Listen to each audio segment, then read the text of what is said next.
केंद्रीय शिक्षा मंत्री धर्मेंद्र प्रधान के इस्तीफे की मांग को लेकर शनिवार को राजधानी के जंतर मंतर पर कॉकरोच जनता पार्टी यानी कि सीजेपी के बैनर तले 5 घंटे लंबा विरोध प्रदर्शन किया गया। देश के विभिन्न राज्यों से आए हजारों छात्र युवाओं ने इस आंदोलन में हिस्सा लिया।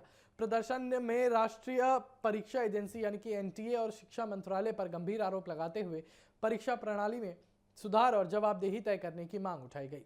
प्रदर्शन के दौरान मंच से सीजेपी के संस्थापक अभिजीत दिपके ने सरकार को खुली चेतावनी दी। उन्होंने कहा कि यदि शाम 5 बजे तक शिक्षा मंत्री धर्मेंद्र प्रधान ने इस्तीफा नहीं दिया तो आंदोलन को देश भर के विभिन्न शहरों में और तेज किया जाएगा। दिपके ने कहा कि ये आंदोलन किसी एक व्यक्ति के खिलाफ नहीं बल्कि पूरी व्यवस्था की जवाबदेही तय करने के लिए है। और अपने संबोधन में उन्होंने कहा कि जहां सिस्टम सड़ता है वहीं कॉकरोच बाहर निकलते हैं। उन्होंने जंतर मंतर पर जुटी भीड़ को व्यवस्था के खिलाफ बढ़ते जनाक्रोश का प्रतीक बताया और दीपके ने इस संगठन के नाम पर उठने वाले सवालों का जवाब देते हुए कहा कि कॉकरोच उस व्यवस्था की सड़न का प्रतीक है जहां पारदर्शिता और जवाबदेही खत्म हो जाती है। उन्होंने कहा कि यदि आज लोग खुद को कॉकरोच कहकर सामने आ रहे हैं तो ये सिस्टम की विफलता को दर्शाता है। दीपके ने प्रदर्शन के दौरान समर्थकों से अपील की कि आंदोलन को पूरी तरह शांतिपूर्ण रखा जाए।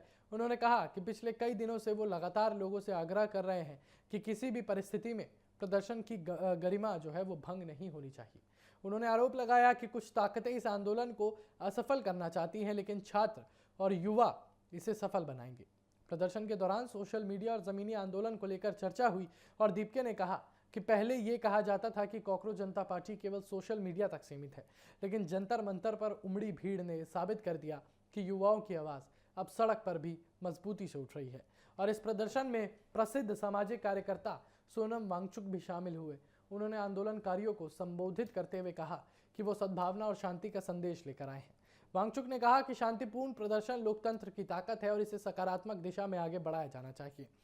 उन्होंने कहा कि सरकार को छात्रों की मांग पर गंभीरता से विचार करना चाहिए और शिक्षा व्यवस्था में सुधार लाने की जरूरत है।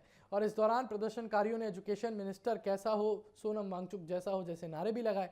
और जेएनयू छात्र संघ अध्यक्ष अदिति मिश्रा ने कहा कि इस आंदोलन का मुख्य उद्देश्य एनटीए और शिक्षा मंत्रालय की जवाबदेही तय करना है। उन्होंने आरोप लगाया कि लगातार पेपर लीक और परीक्षा अनियमितताओं के कारण लाखों छात्रों का भविष्य प्रभावित हो रहा है। उन्होंने कहा कि जब तक जवाबदेही तय नहीं होगी तब तक शिक्षा व्यवस्था में भरोसा बहाल नहीं हो सकता। एक अन्य प्रदर्शनकारी शादाब ने कहा कि आंदोलन किसी राजनीतिक दल के समर्थन या विरोध में नहीं है बल्कि पूरी तरह से छात्रों के भविष्य और परीक्षा प्रणाली में सुधार की मांग पर आधारित है। उन्होंने शिक्षा मंत्री से इस्तीफे की मांग दोहराई और कहा कि सरकार को योग्य नेतृत्व के हाथों में शिक्षा मंत्रालय सौंप देना चाहिए। करीब 5 घंटे तक चले इस प्रदर्शन के दौरान छात्रों ने शांतिपूर्ण तरीके से अपनी मांगे रखी। प्रदर्शनकारियों ने कहा कि उनकी लड़ाई किसी व्यक्ति विशेष के खिलाफ नहीं है बल्कि शिक्षा व्यवस्था में सुधार और पारदर्शिता सुनिश्चित करने के लिए है। आंदोलन के समापन पर प्रतिभागियों ने सरकार से जल्द ठोस कदम उठाने की अपील की है। आने की वजह यह है कि भारत के अंदर 80 महिलाओं का रेप दिन के अंदर होता है, एक दिन के अंदर। इस कारण से मैं राजनीति में आया और यही मेरा मुद्दा हमेशा रहता है। ये केवल राजनीति में हो क्या हो? जी अभी राजनीति में केवल as a youth politician, under power नहीं हूँ, एज अ पॉलिटिशियन हूँ, यूथ पॉलिटिशियन। ऋषि पाहुजा मेरा नाम है, सर्च भी कर सकते हैं। तो आने का मकसद क्या है? आने का मकसद मेरा ये है कि एजुकेशन मिनिस्टर एक तो इस्तीफा दें, क्योंकि 5 बच्चों की जितनी मुझे खबर है कि उन्होंने सुसाइड कर ली नीट के चक्कर में, और नीट बार बार लीक होता है। एजुकेशन सिस्टम के अंदर कंसेंट नहीं सिखाया जाता। कंसेंट सिखाया जाए, रेप कम हो। कंसेंट सिखाया जाए, रेप कम होंगे। और अगर स्पोर्ट्स की करिकुलम सही की जाए, बच्चों की फिजिकल हेल्थ अच्छी होगी। बच्चों के दिमाग को शार्प नहीं किया जाता है। स्कूलों के अंदर मिड डे मील गंदा मिलता है। China as a dictatorship, China में अच्छा मिलता है। हमारे देश की सरकार को समझने की जरूरत है। एजुकेशन मिनिस्ट्री को खासकर महिलाओं की इज्जत करना स्कूल में जरूर सिखाना चाहिए ताकि रेप केसेस कम हो। आप कहाँ से आए? मैं दिल्ली से हूँ, मेहरौली से। आने का यहाँ पे क्या वजह है, मकसद क्या है? मैं आने का मकसद है कि जो ये चैलेंज किया जाएगा कि सोशल मीडिया पे कॉकरोच सिर्फ सोशल मीडिया पे है, तो हमने बता दिया कि हम ग्राउंड पर भी हैं। और शहीद भगत सिंह का फैन जो है भाई दीप के, वो आज आ गया है। और जैसे शहीद भगत सिंह ने असेंबली बम मार के सारी युवाओं को, देश की युवाओं को, देश की जनता को जगाने का काम किया था, आज भाई ने भी असेंबली में आके बम फोड़ के उनको पूरे देश के युवाओं को, जम्मू कश्मीर से कन्याकुमारी तक युवाओं को जगाने का काम किया। सोशल मीडिया के माध्यम जरूर जाएगा और आपके माध्यम जरूर जाएगा ये मैसेज। सर कहाँ से आए? मैं गाजियाबाद से आया हूँ।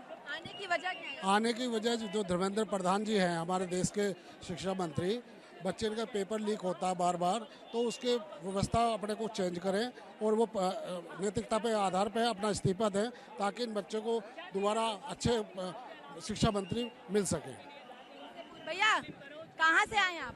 मीडिया से। अच्छा, आप मीडिया से ही हैं यहाँ पे। चलिए देखिए, मीडिया भी यहाँ पे पहुंची है। बताइए कहाँ से आए? बागीबलिया, उत्तर प्रदेश, ईस्टर्न यूपी। अच्छा, वहाँ से आए आप? जी। चलिए सर, कहाँ से आए हैं? कहाँ से आए? मैं इधर ही दिल्ली का ही हूँ, दिल्ली से। आने की वजह क्या है? वही प्रदर्शन है, जनता। क्या है प्रदर्शन? धर्मेंद्र प्रधान इस्तीफा दे। क्यों इस्तीफा दें? पेपर लीक करे थे ना नीट का, इसके लिए। इसलिए इस्तीफा दें। कहाँ से आए हो? यूपी से। यूपी में कहाँ से? मुजफ्फरनगर। क्यों आए हो? प्रोटेस्ट करने आए हैं, धर्मेंद्र प्रधान इस्तीफा दो। क्यों देंगे धर्मेंद्र प्रधान? जब 2014 से लगातार पेपर लीक हो रहा है हर साल, तो नैतिकता के हिसाब से इस्तीफा देना चाहिए धर्मेंद्र प्रधान को। चलिए, कह रहे हैं नैतिकता के हिसाब से। यहाँ पे आप देखेंगे तो लोग हैं, इनसे पूछते हैं। एक सेकंड, वो सही कह रहा है, वो बात सही कह रहा है। हम नागपुर से आने वाले। नागपुर से, महाराष्ट्र से। महाराष्ट्र, नागपुर से। यहाँ आने की वजह? जो आप देख रही हैं वही है। मैं, आपको मालूम है, मैं रात भर बिना सोए, मैं 3 दिन से इस बारे में सोच रहा हूँ कि मैं देखना चाहता था कि इस देश का जो युवा है, जो दिल्ली में इतने लोग तैयारी कर रहे हैं, जो पढ़ रहे हैं, लिख रहे हैं, आगे जमा कैसे होते हैं। मैं देख के आगे सिर्फ डिसअपॉइंट हुआ। डिसअपॉइंट, ये नारेबाजी करके देश जीतने आए हैं, नारेबाजी। एक प्रधान को कितने बार इस्तीफा मांगोगे? अगर आपको शिक्षा नहीं मिल रही है तो आप प्रधान का इस्तीफा मांग रहे हो। आपको स्वास्थ्य नहीं मिलेगा तो आप वापस से हेल्थ मिनिस्टर का इस्तीफा मांगोगे। कल आपको कुछ और नहीं मिलेगा, आप उसका इस्तीफा मांगोगे। हम कितने दिन इस्तीफा मांगेंगे? इस देश का नागरिक के धूप में खड़ा होने के लिए पैदा हुआ है। इनमें से हर एक नागरिक को अपने आसपास के एनवायरनमेंट को अवेयर बनाना पड़ेगा। ये ऐसे नहीं होगा। एंड आई टेल यू, हम कॉकरोचेस नहीं है। कोई कॉकरोच इस देश को बदलने की क्षमता रखता होगा तो एक पढ़ा लिखा और एक फेल्ड ब्यूरोक्रेट है। फेल्ड ब्यूरोक्रेट जितने ब्यूरोक्रेसी में जा चुके हैं ना, वो सारे लोग सिस्टम को मैनिपुलेट कर रहे हैं।